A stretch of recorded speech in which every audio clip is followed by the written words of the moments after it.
Okay, guys, I want to look at something called spectroscopy, and I also want to look at what we have talked about previously in terms of the states of an atom and the energy levels of the atom. The concepts in this video are not going to be as hard as the concepts in the previous video, but buckle up for a little bit of math, because we're going to need to, first of all, introduce a new unit, and by unit I mean a unit of measure, and secondly, we're going to need to do a little bit of algebra. So first of all, let's introduce something called the electron volt. It's a confusing name, but really it comes from sort of a logical source. In fact, if we take a electrical potential, which we studied before, where you take maybe something that's metal and you apply a voltage to these two, and you make it so that there's exactly 1 volt between them. Okay, so it's 1 volt of electric potential between them. Then if this side is negative and this side is positive, then you know that you have really energized this thing so that an electron is going to be accelerated away from the negative. Why? Because electrons, if it's released anyway, electrons don't like being near negative. They like being repelled away from negative. But they like being attracted to positive. So if you had an electron that was free, it would go, away from the negative and slam into the positive one, right? Okay, so it would be moving with a certain velocity by the time it got to this positive plate. This electron has 1 electron volt of kinetic energy. Now that isn't a normal unit of energy that we have looked at so far. This is a unit of energy, which is weird because you might say, wait, volt. You told me volt before wasn't electrical potential, right? That's true. But if we say electron volt, then what we're doing is we're talking about energy. This is going to be hopefully make a little bit more sense when we start talking about the energy in atoms and in light, because it's much easier than talking about the energy in terms of joules. Let's see why. Here's your conversion. 1 electron volt is equal to 1.6 times 10 to the negative 19 joules of energy. That conversion is very important because it allows you to take the energy that this electron has in terms of joules, which would, if you looked at it in terms of kinetic energy is equal to 1/2 mv squared, and you knew exactly what v is, the velocity of that electron when it got to that plate, then you would end up with exactly 1.6 times 10 to the negative 19 joules of energy. Okay, so we just make it easier to say that is 1 eV. Okay, 1 electron volt, or 1 eV. Okay, so electron volts of energy are very important because they actually allow, so I'm going to leave this,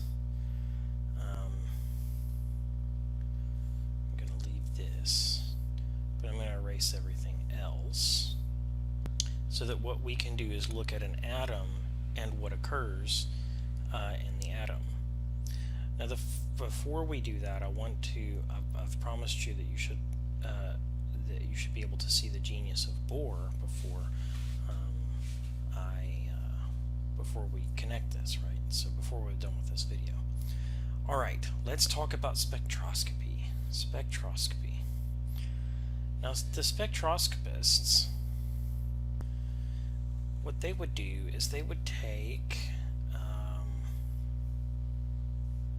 detectors and they would say, hey, what kind of stuff is coming out of the sun, let's say, or this really shiny gas, or other stuff. And they would say, okay, we want to measure the wavelength of the light or the frequency of the light. So let's go ahead and just say wavelength. That's fine. So we'll put the little lambda here for wavelength on the horizontal axis, and then we want to put on the other axis how many. Okay, how many counts. Kind of like you counting people coming into a concert. Okay, so what the spectroscopists would do is they would say, okay, if I point my device at the sun and count how many things come out of the sun, then they would notice a certain spectrum, and that spectrum it would look something like this. Okay, so it looks something like this, right? Which we call the Blackbody spectrum for reasons that I will not go into. But essentially, what this looks like is you've got and there's a bunch of more wavelengths that are not in the color spectrum here. So it's a loose drawing. It's not exactly perfect. But then one interesting thing that would occur, you'd get a little gap here and here, and you get one here and you get one here. So it would look like, it would kind of look like this.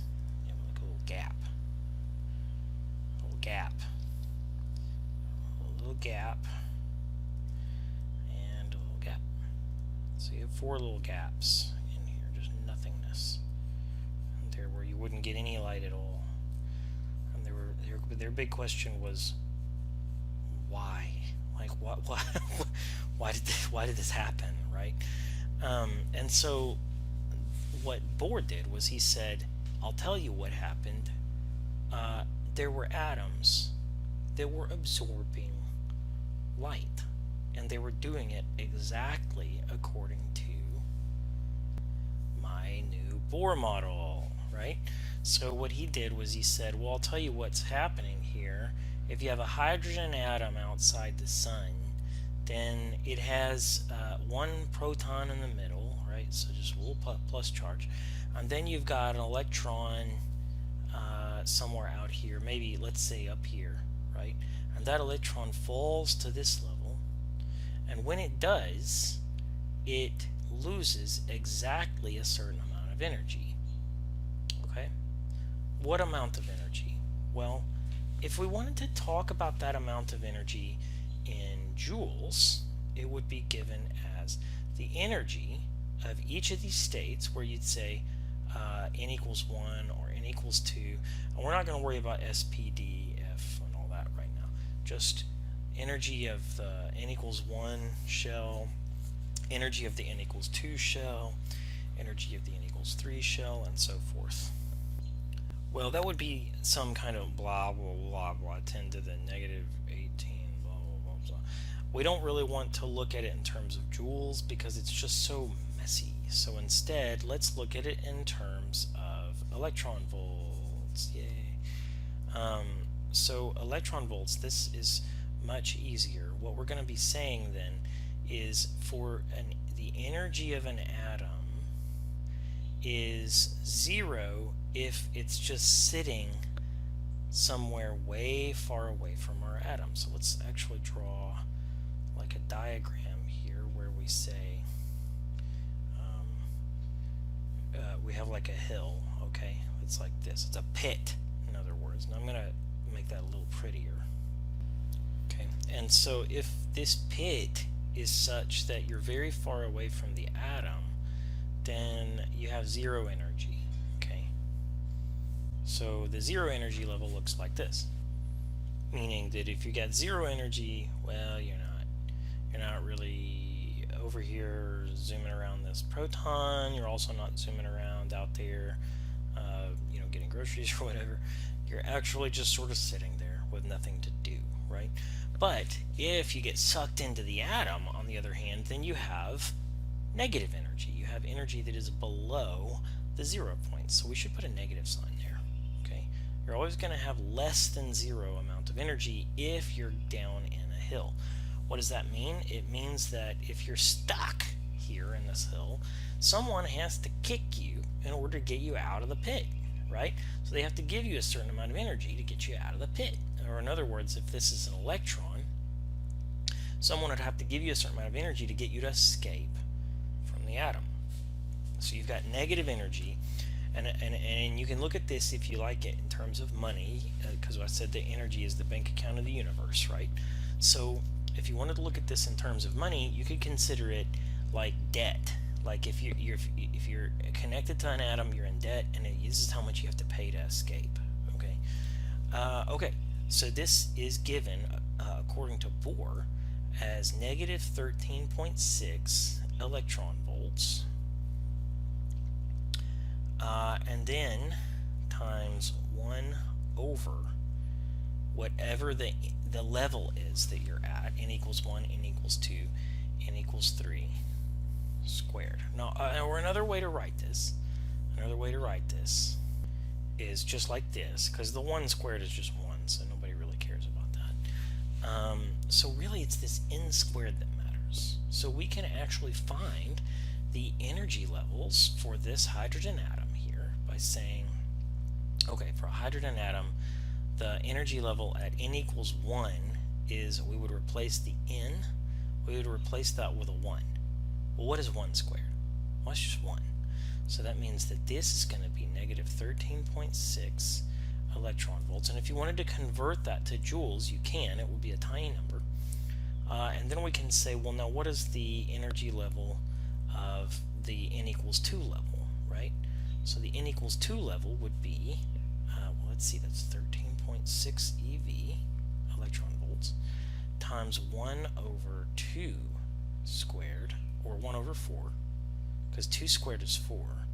So 1 divided by 4, and then multiply that times your negative 13.6, and you should get negative 3.4 electron volts of energy. Right. So this is Bohr's idea. He says, okay, well, I'm going to keep calculating this stuff, all right? While you guys are sitting there measuring all of your little gaps or whatever, I'm going to keep calculating my theory. And my theory says that the third energy level is going to be negative 13.6 electron volts. Meanwhile, there's a spectroscopist over here just still measuring stuff, and he's going, hold on a second, you're going to see it, n equals 3, and we're going to square that, and then that gives us negative 1.51 electron volts. And so then Bohr says, hey, guess what? I noticed if we go from, we change our energy from negative 1.51 electron volts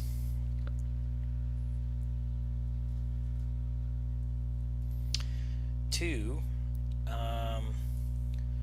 negative 3.5 electron volts, right? So we go down, so we go minus negative 3.4 electron volts. Then we get 1.89. Where's my? There it is. 1.89 electron volts. And the spectroscopists were like, what? How did you, what?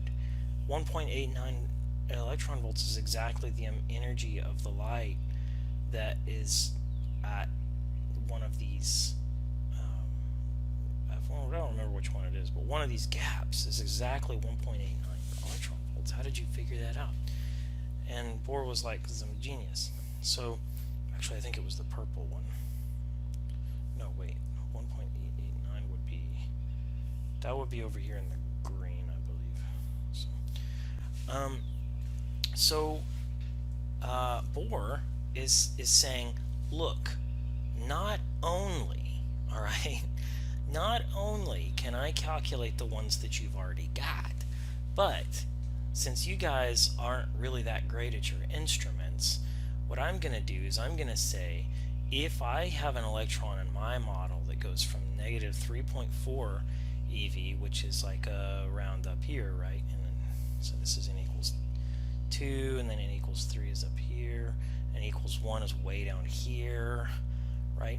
So n equals 1 is here, and n equals 2 is here. So he says, if you drop from there to there, from n equals 2 to n equals 1, you're going to go from 3.4 down to 13.6 deep.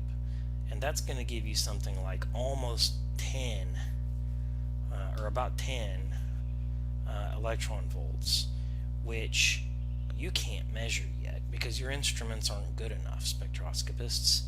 So he said, call me back when your instruments are better. And I promise you, you will find a gap here at negative 10 electron volts. And when they improved the instruments, they found that he was exactly right.